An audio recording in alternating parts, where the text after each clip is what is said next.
La chance, l'idée et l'intuition du Père d'Alzon aura été de créer une congrégation à laquelle je suis vraiment très heureux d'appartenir, une congrégation qui prendra soin de l'humanité.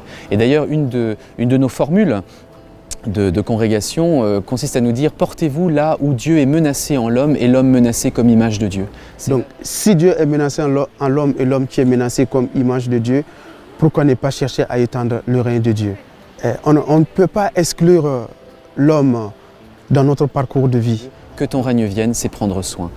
Et l'Assomption prend soin de l'humanité, de toutes ses forces, de mille et une manières, avec toute son intelligence, avec tous ses projets et l'intelligence de ses frères, où il n'est pas question de rentrer dans un moule ou de rentrer dans une seule et même manière de vivre, mais en respectant le génie et le charisme de chacun. Ça, c'est l'intuition du Père d'Alzon.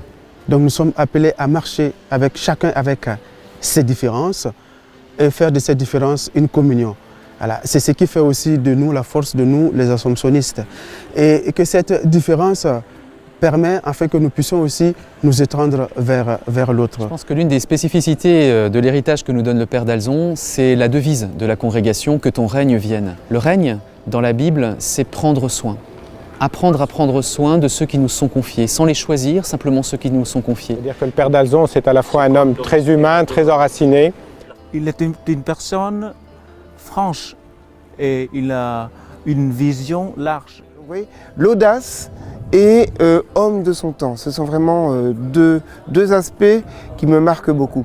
On voit un homme qui est toujours très centré sur le Christ, sur l'urgence de travailler pour le royaume.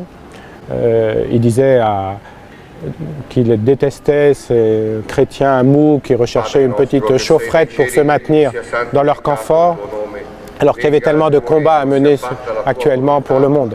Il a toujours su utiliser la situation dans laquelle il se trouvait, d'ailleurs ça nous rappelle la situation actuelle, pour mettre en œuvre des pastorales qui conviennent à la situation.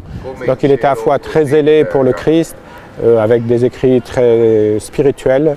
Quand on approfondit ces écrits, je les trouve magnifiques, ils ne sont malheureusement pas assez connus, et en même temps un homme très enraciné. Donc voilà, qui a des racines et qui a des ailes et qui peut vraiment nous inspirer encore aujourd'hui.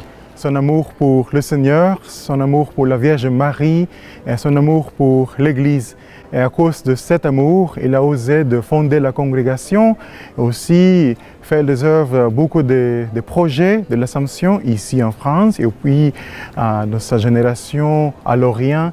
C'est ainsi que les pèlerinages sont arrivés pour redynamiser une foi en France qui s'affadissait, qui sortir de la guerre, une certaine déprime. Et homme de son temps, il a trouvé les solutions qui convenaient. Et puis de l'audace, parce qu'il fallait quand même oser, en plein temps de l'anti-christianisme, de l'anticléricalisme, d'oser créer des pèlerinages, de mettre les chrétiens dans la rue. Oui, cet amour a fait beaucoup de choses après, même après sa mort, beaucoup de fondations de l'Assomption dans beaucoup de continents.